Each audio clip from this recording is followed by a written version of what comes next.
वहीं शराबबंदी की मांग पर उमा भारती का सख्त रुख इख्तियार है और ओरछा में मंदिर से कुछ दूरी पर बने शराब की दुकान को लेकर उमा भारती ने अपने ही सांसद और विधायक पर जमकर बरसती हुई नजर आई। उमा भारती ने आरोप लगाया कि शराब की दुकान की स्थिति को लेकर सीएम शिवराज तक को अंधेरे में रखा गया। सीएम को इससे होने वाले नुकसान और मंदिर से दूरी को लेकर सही जानकारी नहीं दी गई। उमा ने ट्वीट कर निशाना साधते हुए लिखा है और दरअसल अपने इस ट्वीट के जरिए उन्होंने लिखा कि ओरछा की शराब की दुकान ना हट पाने का रहस्य खुल गया। हमारी सरकार ने जब बंद करने का नोटिस दिया तो 3 बातें गलत तरीके से प्रस्तुत की गई। ये तर्क दिया गया कि ये ओरछा के राम राजा सरकार के मंदिर से 1 किलोमीटर दूर से ज्यादा दूर है और ये नहीं लिखा गया कि राम राजा सरकार के मंदिर के प्रवेश द्वार के मुहाने पर है और रोड के मध्य से सिर्फ 17 फीट की दूरी पर है। राष्ट्रीय एवं अंतर्राष्ट्रीय स्तर के पर्यटक वहीं से प्रवेश करते हैं। रात को 7 बजे के बाद शराबी लोग बीच सड़क पर ही झूमते खड़े हो जाते हैं, गाली गलौज करते हैं। इससे दुर्घटनाएं हो जाती हैं, पर्यटकों को असुविधा और भाजपा को भारी शर्मिंदगी का सामना करना पड़ता है। ये दुकान इसके पहले अंदर की तरफ 1.5 किलोमीटर दूर थी, कमाई कम होती थी। ठेकेदार को लाभ दिलाने के लिए जिला आबकारी विभाग ने यह दुकान यहां खुलवाई और इस दुकान के खुलने का विरोध सभी ओरछा के नागरिक, मीडिया, विद्यार्थी परिषद, बजरंग दल सभी ने किया। यहां तक कि हमारा भाजपा का एक पदाधिकारी इस वजह से जेल गया और इतने भारी विरोध के बाद भी ये दुकान यहां बनी रही। सरकार के पास सबसे बड़ी शक्ति होती है, हमारी सरकार ऐसी शराब की दुकानों के सामने कैसे शक्तिहीन हो गई, ये खोज का विषय है।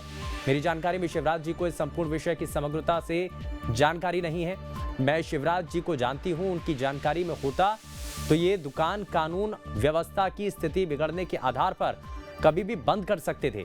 शिवराज जी ओरछा वर्ष में कई बार आते हैं और खूब लाइटें जलती हैं, धूम धड़ाका होता है।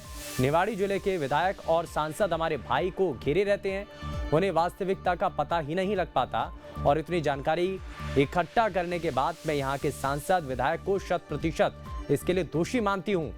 वो दोनों हमारे प्रधानमंत्री जी को सत्य से अवगत ही नहीं करा पाए।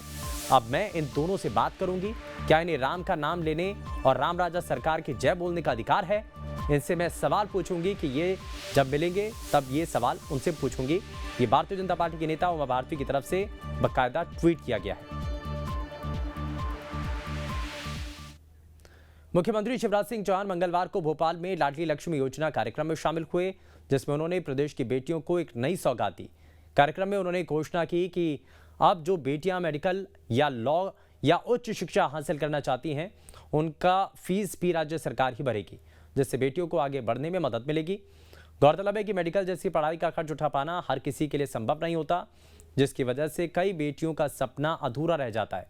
ऐसे में मुख्यमंत्री शिवराज सिंह चौहान ने इस ऐलान से उन बेटियों के सपनों को पंख लगा दिए हैं जो मेडिकल या लॉ की पढ़ाई करना चाहती हैं।